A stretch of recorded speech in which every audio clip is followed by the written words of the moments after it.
and now it's going to the brokerage. Yeah. That's yeah. crazy.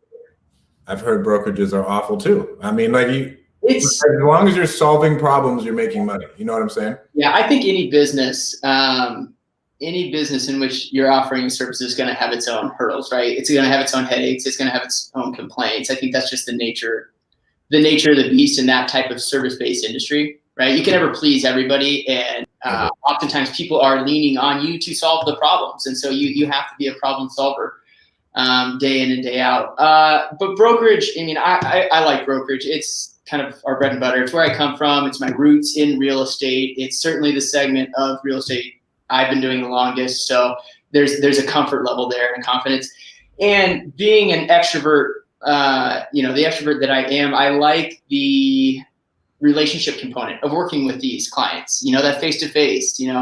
Some people shy away from that. They get intimidated by it.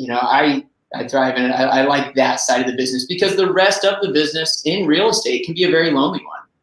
As an investor, an owner, it's, a solopreneur, as they call it. Like, it can be a lonely business. So I enjoy the relationship components that you get in brokerage. And, equally, it creates its own set of opportunities that supplement my other businesses as well.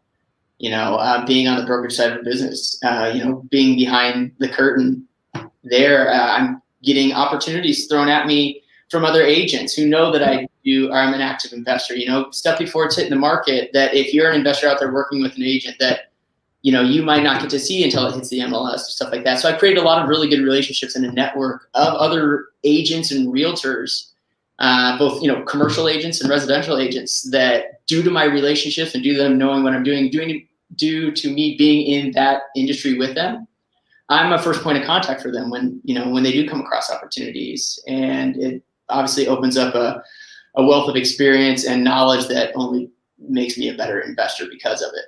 And vice versa, with the investment to the agency side of the business. So I like, it's got headaches, but like I said, I think anything does, but I like the brokerage side of the business.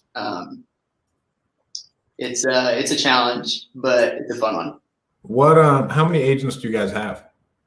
So right now with the team, it's just my wife and I kind of handling everything, but getting into 2021, much like we're doing with a couple different segments of our business, we're looking to expand those. So we're looking to bring an agent or two on to the team, probably in the first half of next year, just to start to be able to build out that team, build out the resource, and keep up with the pipeline of activity that we have. Not only just in the brokerage, but across our other businesses. So really starting the leverage component of the growth across those businesses, so we can stay on top of it all.